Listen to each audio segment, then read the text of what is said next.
Festool should be absolutely terrified because I just found what could be a Festool killer. This is a high-end sander that costs much less than this Festool sander, but performed just mind-blowingly well. This could be a game changer. Let's go. So out of the box, you do get a set of instructions. I'm just kidding, don't get triggered. I do peruse them a little bit, so you should read them. You also get dust collection fittings, which include a hose that kind of runs down the side, we'll talk about later. Also an extra adapter for dust collection.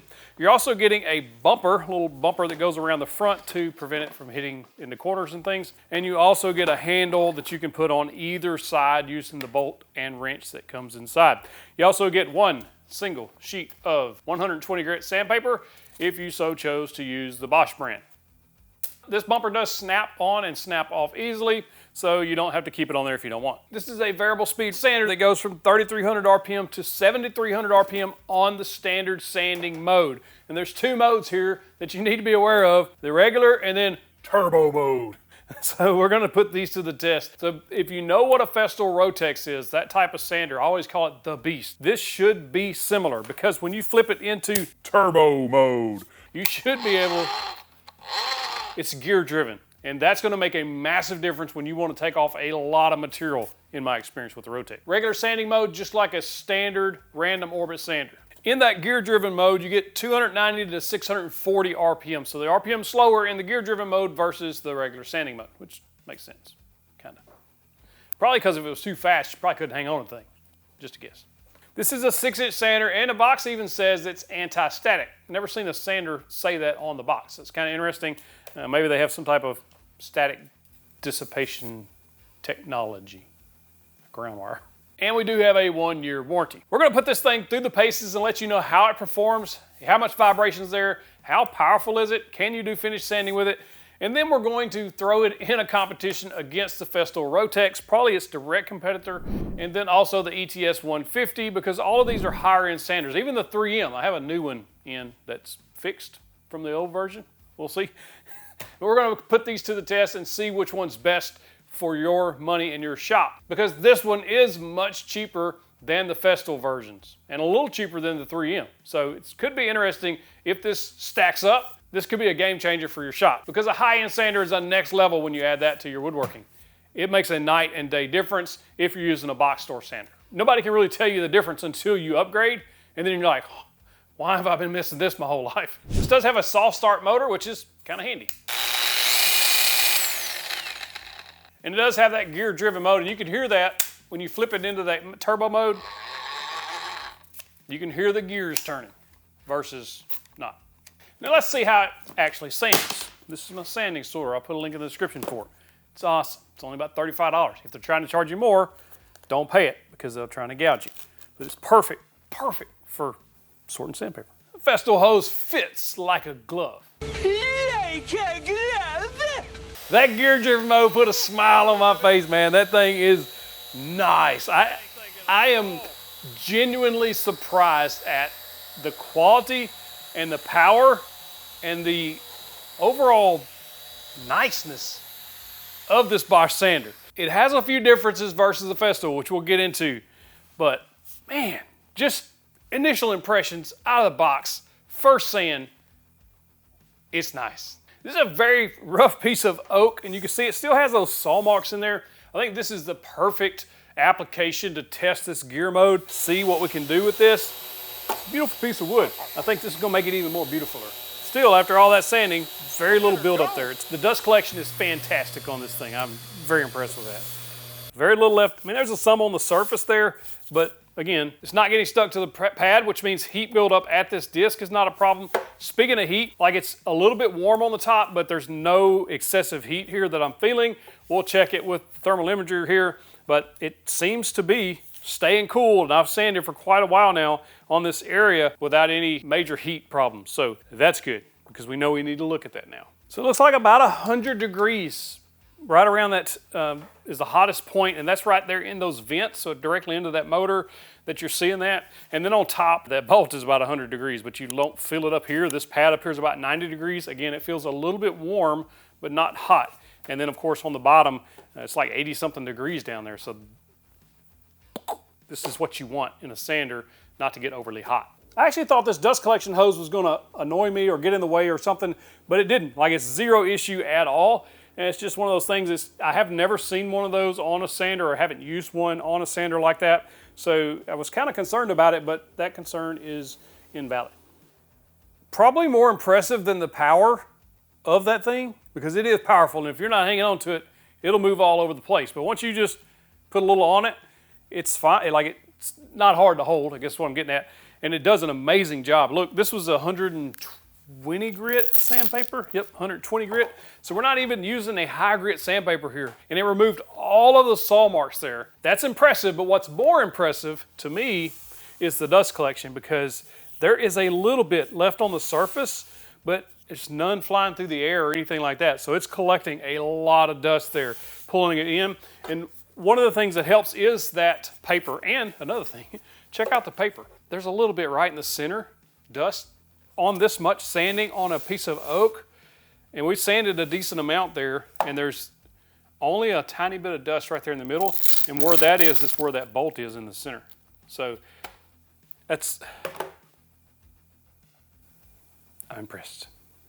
Now we're about to put this to the test and see if it can hold up to a Festool, which is double the price, but are you getting double the features there? But first, if you're looking for some hardwood to sand with your brand new sander, you gotta check out my friends at Old Log and Sawmill. We've teamed up to give you free shipping on hardwood kits. These hardwood kits are great for charcuterie boards, serving trays, and a whole bunch more. All you gotta do is check the link in the description and the pinned comment. Again, free shipping. They're dried, ready to go. And the pictures you see of those kits are the ones you're gonna get. Now let's see if this holds up to a Festool. So if you've been using a big box store style sander like this DeWalt, which I think is the best sander under $100, there's a whole video on that proving it. But if you're looking to upgrade sanders, you're probably looking at a little more expensive sanders like this Festool, Bosch, 3M, Mirka. There's a bunch of them on the market. This is one of my favorite sanders. This is the Festool ETS EC150, which means 150 millimeters. If you're into that sort of thing, I am not. But it's 6 inches in diameter, just like this is. And a 6-inch sanding pad will give you upwards of 40% more, maybe a little more than 40% more surface area that you're sanding, which means you're gonna cut down on your sanding time, which is absolutely awesome if you don't like sanding, which I don't really like it, but we have to do it. This 150 is $575. Remember, this sander is around $318 at the time of this filming. $318, $575. Covering the same surface area. This is more of a finish sander. This does have less vibration though. Dust collection is excellent on this Festool sander. It is variable speed, and it's just a great all-around sander. If you're just looking for a finish sander, I recommend this one, or even a little more aggressive. This is a 5mm stroke, as you see on top. It has a 5 indicating that's how big the stroke is on this. This is a more aggressive sander than a 3mm, which is really good for veneers and finishes and things like that. But for general woodworking, I really like the 5mm. But there's a pretty good price difference here, and I don't think most people will want to spend that when they can get something like this. Now the design is different. This is a lot more ergonomic to hold and sand for long periods of time, but the Bosch wasn't uncomfortable at all. You can throw that handle on there. That makes it really nice, especially when you have it in turbo mode.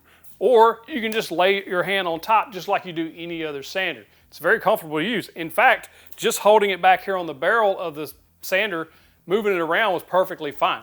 It was not uncomfortable at all. Now if you compare it to the 3M sander, it's around $400. Again, the Bosch is still quite a bit cheaper, and it just depends on which model you get of the 3M, the 6-inch, the 5-inch, whatever you're going for there. And speaking of the 3M, the previous version of this did have a heating problem. In other words, it got too hot, and it was shocking people. It was quite shocking. But the new version, I sent one to a friend that got shocked by the last one, and he says no shocks, so they seem to have fixed that. And I've been using this one a little bit here today, just initial impression. It does seem to be less hot than the other one was getting.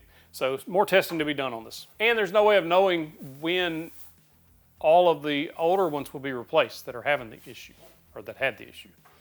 So there's that. Now the real apples to apples, oranges to oranges, apples to oranges. The fruit to fruit comparison here is this Bosch and the Festool Rotex. This is the 150 Rotex. Again, 150 millimeters, 6 inches. These are both the same size sanding pad, similar in weight, but do they perform the same?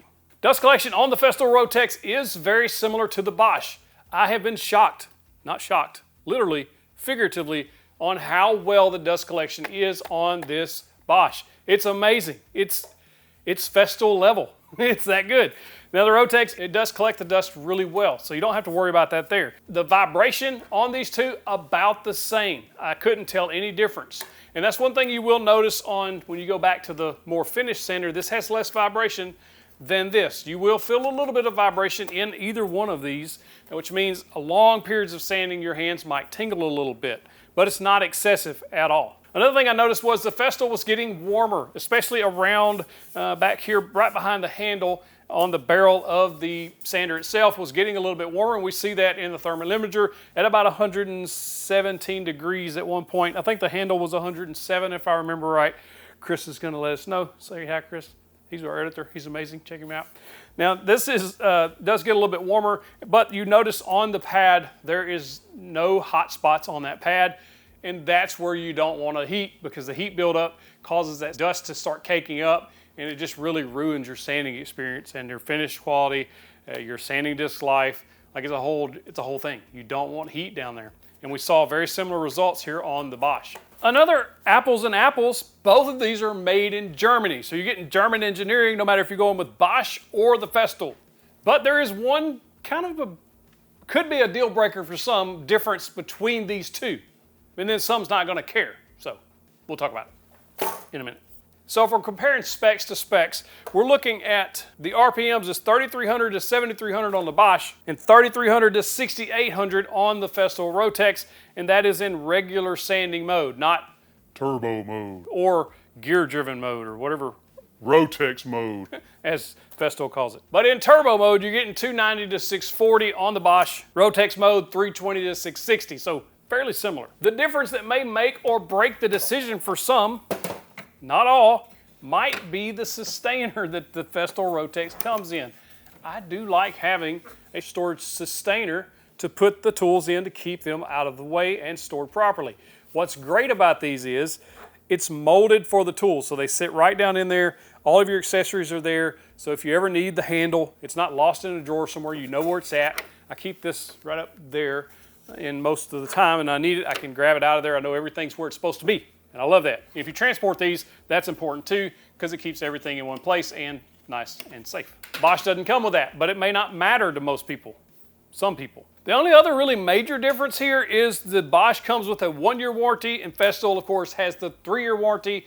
And then Festool has the 10-year parts guarantee. If they quit making this, they guarantee 10 years later they'll be able to still get parts for it. It's pretty cool. So there's a little difference there in the warranty if you're concerned of either of those. Festool also comes with a handle and a bumper guard. The handle can be put on either side. But that big elephant in the room is price difference here. This, again, $318 at the time of this filming. Could go up a little bit, could come down a little bit. You just check the link for current pricing. This hardly ever goes on sale. We're talking about, it's a unicorn if you see this on sale somewhere. This is 669 bucks. This is 318 bucks. So we're talking double the price for what? What are you getting in advantage of that? Double the price for a box? The dust collection is similar, the specs are similar, the performance is similar. This should scare Festool, in my opinion. This is a very good sander. If you're looking to upgrade for something that you can take off a lot of material, but you could also do some really nice finish quality sanding, you should check this out. Link in the description and the pinned comment. There's also a 5-inch version of this if you don't want to pick up the 6-inch. I think it's also a little less expensive, so if you're still looking for a higher end sander, you may want to save a little money and get the 5-inch. Might be a great way to go. I can't imagine that it would perform any different. It's just got a different size pad on it from what I can gather. I would assume. Check the specs, but might be a good option. And another difference might be if you're already in the Festool system. That might make a difference to you. If you want to find out why this DeWalt is the best sander under $100, click that box right there. Clicking the box gets you the big old virtual fist bump. Or if you're wondering what the 3M's heating issue is, that was covered there.